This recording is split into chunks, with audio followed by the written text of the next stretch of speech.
आज ना मैं आपको एक ऐसा सीक्रेट बताने जा रहा हूं जो 99% इंडियन मैंस अपनी पूरी लाइफ में नहीं समझ पाते हैं और वो डेटिंग में हमेशा स्ट्रगल ही करते रहते हैं। क्यों लड़कियां आपकी लाइफ में ब्रेकअप के बाद भी बहुत ही ज्यादा वापस आने के लिए तैयार होती है। सपोज करो रात के 2 बजे हुए हैं और आपका फोन आपके हाथ में, गैलरी ओपन है, आप उसकी ओल्ड पिक्स को देख रहे हो या फिर पुरानी चैट्स को स्क्रॉल कर रहे हो और जो उसका लास्ट मैसेज था ना टेक केयर वाला, आप पूरी तरीके से उसी में स्टक हो गए हो। आपके दिमाग में सिर्फ 2 ही क्वेश्चन आते हैं, क्या सब कुछ खत्म हो गया, क्या वो मेरी लाइफ में कभी वापस आएगी भी या फिर नहीं। तो भाई सच सुन लो, ब्रेकअप के बाद जो गेम होता है ना वो इमोशंस का रहता ही नहीं है, वो हो जाता है साइकोलॉजी का गेम। और यहीं पर 90% लड़के गलती क्या करते हैं, वो रिएक्शन मोड में चले जाते हैं, रिएक्ट करना शुरू कर देते हैं। रियलिटी क्या है, जितना ज्यादा आप चेस करते हो उतना ज्यादा वो आपसे दूर भागती है और जितना ज्यादा आप कंट्रोल दिखाते हो ना उतना ज्यादा वो आपके बारे में सोचती है। इसीलिए आज की इस वीडियो में मैं आपको 4 ऐसे साइकोलॉजिकल ट्रिगर बताने वाला हूं जो अगर आप एक बार यूज करते हो तो वो आपके बारे में फिर सोचेगी भी, उसके अंदर क्रेविंग्स और क्यूरियोसिटी दोनों पैदा होंगी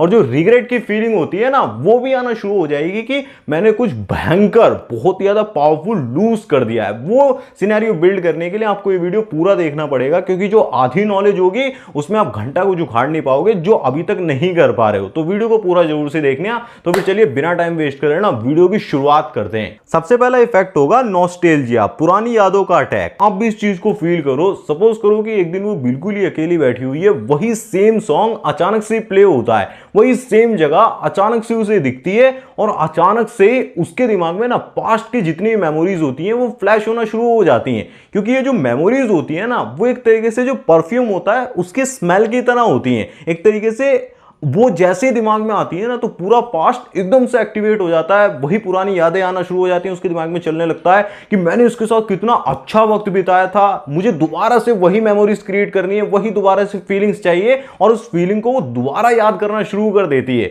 इसे हम कहते हैं मेमोरीज में आप उसकी तरह एक तरीके से इमोशंस के साथ, अटैचमेंट के साथ लॉक हो जाते हो। इसको हम इमोशनल इंप्रिंटिंग कहते हैं। एक तरीके से आप कोई भी मूवमेंट आपने बनाया होगा उसको क्रैश करने की कोशिश मत करो। आप ये कभी भी मत बोलो कि तेरे साथ तो मेरी कभी बनती ही नहीं थी या फिर तू ऐसी लड़की है, तूने मेरे साथ वही करा जो मेरे एक्स ने मेरे साथ करा था, फालतू में ब्लेमबाजी, वो सब मत करो। आप पास्ट को डिस्ट्रॉय कर रहे हो, बल्कि पास्ट को अपने आप को दोबारा से रिवाइव करने के लिए, अपनी रिलेशनशिप को रिवाइव करने के लिए यूज करो, उसे ट्रिगर करो। जो चीजें आप पहले करते थे ना, जो स्मेल उसे पहले आती थी कि हाँ ये पर्सन ऐसा था इस तरीके से, वो दोबारा से रिक्रिएट होते ही ना, उस जगह पे जाते ही वो उसके माइंड में दोबारा से घूमने लगती है। और यहां पर साइकोलॉजिकल फैक्ट भी यही है, लोग कभी भी लोगों को याद नहीं रखते हैं बल्कि वो एक्सपीरियंस को याद रखते हैं, अपनी फीलिंग्स को याद रखते हैं जैसा आपने उन्हें फील कराया होता है। अगर आपने अच्छा बिहेवियर दिया था, बहुत अच्छे अच्छे इमोशंस दिए थे, तो उन्हें बाद में कुछ दिनों के बाद, ब्रेकअप के बाद याद आने लगते हैं। सेकंड ट्रिगर होता है कंफर्ट जोन पुल। अब ये चीज 100% प्रूव्ड है। ओल्ड रिलेशनशिप के अंदर हर कोई कंफर्टेबल हो चुका होता है और उसे उस कंफर्ट को ब्रेक करने में इतनी आसानी नहीं होती है। सपोज करो न्यू रिलेशनशिप में न्यू तरीके से एफर्ट्स डालने पड़ेंगे, न्यू एडजस्टमेंट्स होंगी, न्यू तरीके से सारे पैटर्न्स को फॉलो करना पड़ेगा, तब अट्रैक्शन बिल्ड होगा। और होगा भी नहीं होगा, एफर्ट्स बर्बाद भी हो सकते हैं, उस बात की भी टेंशन होती है। बट एक तरीके से जो ओल्ड रिलेशनशिप बना बनाया था उसे हाथ से जब वो चला जाता है ना, ब्रेकअप हो जाता है, तो एक तरीके से रियलाइज होता है कि यार सारी चीजें इतनी मजेदार थी तो मेरे हाथ से चला कैसे गया। वहां पर गलती क्या नहीं करनी होती वो आगे बताऊंगा। फिलहाल एक एग्जांपल से समझो कि किस तरीके से वर्क करता है। सपोज करो आप नए कपड़े खरीदने जा रहे हो, बट वहां पर ना आप शूज का भी एग्जांपल ले सकते हो। नए शूज खरीदने जा रहे हो तो नए शूज होते तो नए हैं बट एक तरीके से अनकंफर्टेबल होते हैं। बट जो ओल्ड शूज होते हैं भले वो कितने घिस गए हो बट आपको कंफर्ट देते हैं, एक तरीके से मजा देते हैं। उन्हें पहनने के बाद आपको रिलैक्स फील होता है। तो इसी तरीके से उसकी भी एनालॉजी वर्क करती है कि यार रिलेशनशिप में वो मेरे को भी समझता था, मेरे को भी जानता था, कुछ दिनों के बाद वो सारी बुरी जो हैबिट्स होती है ना, बुरी यादें जो होती हैं, आपका झगड़ा हुआ था, वो गायब होने लगती हैं। वो इस वीडियो में मैंने बताया था, नो कॉन्टैक्ट को आप टाइम के साथ फॉलो करते हो। पहले उसके दिमाग में चल रहा होता है कि अरे कुछ नहीं हुआ है, घंटा कोई फर्क नहीं पड़ेगा। फिर धीरे धीरे जब वो फीलिंग्स वाला पॉइंट होता है ना, जो बॉइलिंग पॉइंट होता है, उसके बाद उससे बर्दाश्त ही नहीं होता, फिर पॉजिटिव फीलिंग्स आना शुरू हो जाती है कि यार इसके साथ तो लाइफ बहुत ही ज्यादा अमेजिंग जा रही थी। तो उसी पॉइंट से पहले आपको ये चीजें कर देनी है जो मैं बता रहा हूं ना, कंफर्ट जोन वाला इफेक्ट ट्राई करना है। इससे होता क्या है, एक तरीके से कंफर्ट मेमोरी ट्रिगर होती है कि पास्ट जो बंदा था उसके साथ बहुत ही ज्यादा कंफर्टेबल थे और जो न्यू रिलेशनशिप को स्टार्ट करने के लिए एक तरीके से लेजीनेस भी होती है कि यार दोबारा से सारी चीजें करनी पड़ेंगी, दोबारा से वही सारे एफर्ट्स डालकर उसके साथ मेरे को बॉन्डिंग बनानी पड़ेगी। और तीसरे तरीके से अगर आप गलत तरीके से रिएक्ट नहीं करते हो, आगे बताऊंगा कैसे रिएक्ट नहीं करना है, बट उस अगर नहीं कर रहे हो ना तो वो दोबारा से पुल बैक करके आपकी तरफ जिसे कहते हैं आने के लिए तैयार होती है। ट्रिगर नंबर 3 होता है अनरिजॉल्व्ड फीलिंग्स, ज़ेगार्निक इफेक्ट। अब सपोज करो ब्रेकअप के बाद ना अच्छे खासे दिन बीत चुके हैं, 1 से 1.5 महीना बीत चुका है और उसकी जो गुस्से वाली फीलिंग्स थी ना वो पूरी तरीके से जा चुकी हैं, वो झाग की तरह नीचे बैठ चुकी हैं, ठंडी हो चुकी हैं। अब उसका दिमाग ना क्या सोचना शुरू करता है कि उसने मेरे को ऐसा क्यों बोला था, या फिर उसके दिमाग में ऐसा क्या आया होगा जो उसने मेरे को छोड़ दिया, या फिर हमारा ब्रेकअप क्यों हो गया। एक तरीके से उसे क्लोजर नहीं मिलता है ना कि क्या रीजन रहा होगा, उसकी वजह से वो उसी लूप में, क्लोजर ना मिलने की वजह से उसी लूप में अटक जाता है कि मुझे तो कुछ पता करना है, कुछ जानना है। वहीं से क्यूरियोसिटी बिल्ड होती है, कंफ्यूजन बिल्ड होता है और दोबारा से आपकी याद जो होती है वो आना शुरू हो जाती है। अब यहां पर कुछ गलती अगर आप नहीं करते हो, आप पहले तो ब्लेम नहीं करते हो, बिल्कुल भी एक्सप्लेन नहीं करते हो, कभी भी प्रेशर बनाकर दोबारा से रिलेशनशिप में आने की कोशिश नहीं करते हो ना, तो अचानक से उसे ऐसा लगने लगता है, कहीं ना कहीं उसके अंदर फीलिंग्स आने लगती है कि यार कुछ तो था जो लाइफ से चला गया, जो इनकम्प्लीट रह गया, उसको मेरे को पूरा करना है। जो ज़ेगार्निक इफेक्ट होता है ना वो भी यही बोलता है कि दिमाग हमेशा इनकम्प्लीट चीजों को पूरा करना चाहता है। इसका सबसे परफेक्ट एग्जांपल अगर मैं आपको दूं, अभी फिलहाल में जिसे कहते हैं धुरंधर का पार्ट 2 आया हुआ है, तो उसका टिकट प्राइस भी बहुत ज्यादा हाई है, 4 घंटे की मूवी है लगभग, और लोगों ने पहले से प्री बुकिंग कर रखी थी। वो इसीलिए क्योंकि फर्स्ट पार्ट देखा हुआ है, सेकंड पार्ट में पता चलने वाला है कि एंड में क्या होता है, क्या क्या चीजें होंगी, किस तरीके से काम होगा।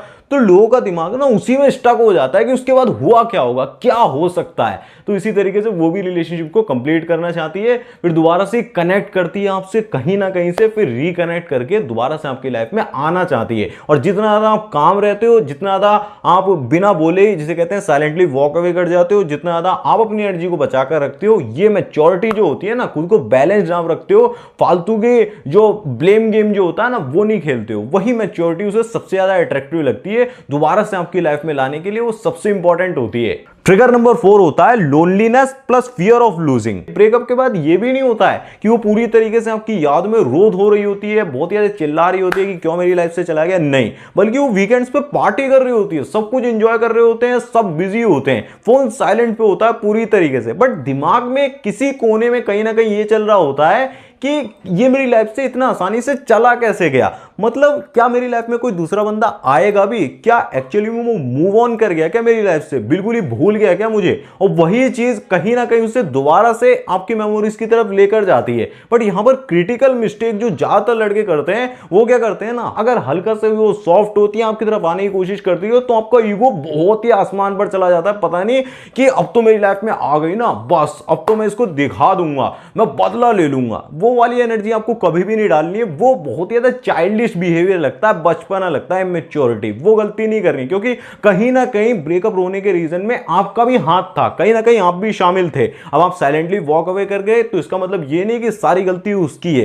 तो आपको ये भी ध्यान रखना है। लोनलीनेस जब फील होती है तो एक तरीके से जो फियर ऑफ लूजिंग भी होता है ना वो भी आना शुरू हो जाता है कि क्या मैं इसे पूरी तरीके से लूज कर रही हूं, क्या ये मेरी लाइफ से पूरी तरीके से चला जाएगा। अगर ऐसा है वो आपके बिहेवियर से भी दिखना चाहिए, आप उसे फुल्ली इग्नोर कर रहे हो, हार्डली इग्नोर कर रहे हो, मतलब ध्यान नहीं दे रहे हो, सोच भी नहीं रहे हो उतना, और आगे आप सच में बढ़ने के लिए ग्रोथ माइंडसेट लेकर चलना शुरू कर देते हो, तो वो चीज उसे इंटरनली बहुत ही ज्यादा ट्रिगर कर रही होती है और धीरे धीरे आप नोटिस करोगे उसके बिहेवियर में आपको चेंजेस दिखने लगेंगे। अब फाइनल सॉल्यूशन में आपको 2 गोल्डन रूल्स को फॉलो करना होता है। First, stability. आप जिस भी तरीके का बिहेवियर दिखाते हो, आप थोड़ा सा चाइल्डिश बिहेव करते हो, स्पॉन्टेनियस हो, या फिर आप बहुत ही ज्यादा सीरियस रहते हो, डीप बातें करते हो, कुछ भी आप कर सकते हो, किसी भी तरीके का बिहेवियर आप शो करते हो, काम रहते हो, उसको कंसिस्टेंट रखने की कोशिश करो। अचानक से ऐसा नहीं होना चाहिए, हॉट एंड कोल्ड बिहेवियर ज्यादा शो नहीं करना है, वो आपकी अनस्टेबिलिटी दिखाता है। स्टेबिलिटी दिखाने का मतलब होता है कि स्टेबल बिहेवियर होना चाहिए। सेकंड होता है रिलायबिलिटी। रिलायबिलिटी पर फोकस करो, आप जो बोलते हो वो करके भी दिखाओ, एक्चुअल में अपने एक्शंस के साथ, अपनी वर्डिंग के साथ, जो आपने उससे बोला था कि हाँ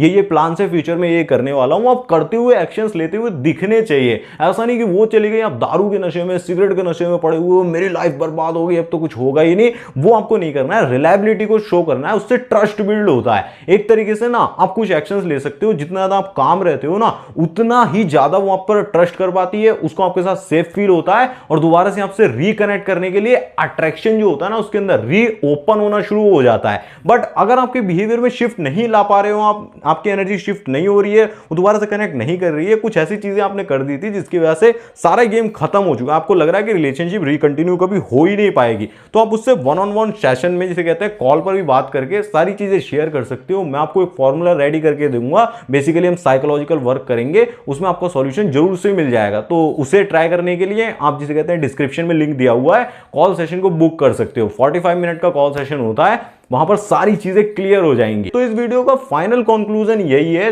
दो ही टाइप के लड़के होते हैं दुनिया भर में। एक होता है जो ब्रेकअप के बाद बहुत ही ज्यादा टूट जाता है, बिखर जाता है। दूसरा लड़का होता है जो ब्रेकअप के बाद और ज्यादा अपग्रेड हो जाता है। आप कौन सा लड़का बनना चाहते हो, ऑप्शन ए या ऑप्शन बी, मुझे कमेंट करके जरूर बताना। डिसीजन आपका है, आपकी चॉइस है। जब एक बार आप फीमेल साइकोलॉजी को समझ जाते हो तो आपको ये समझ में आ जाता है फीमेल साइकोलॉजी एफर्ट्स पे नहीं पैटर्न्स पे वर्क करती है। तो आप ऑलरेडी गेम को समझ चुके होते हैं, जीतना तो बहुत ही ज्यादा आसान हो जाता है। यहां पर मैं आपको एक और वीडियो कमाल की रिकमेंड करना चाहूंगा, जिसमें मैंने आपकी एक सुपर पावर जो हर एक मैन के पास होती है, साइलेंस, उसके बारे में डिटेल में बताया हुआ है। कैसे साइलेंस को यूज करते हैं, किस तरीके से साइलेंस वर्क करता है, उसकी एनालॉजी शेयर करी हुई है। तो स्क्रीन पर वो वीडियो आ रही है, उस पर क्लिक करके आप देख सकते हो। मैं मिलूंगा आपसे उसी वीडियो में, तब तक आप वीडियो को देखते हैं। धन्यवाद, जय श्री राम, अपना ध्यान रखें, खुश रहें। काफी इंपॉर्टेंट वीडियो, एक बार जरूर से ही देख लेना। बाकी कॉल सेशन के लिए लिंक डिस्क्रिप्शन में दिया हुआ है। धन्यवाद, जय श्री राम।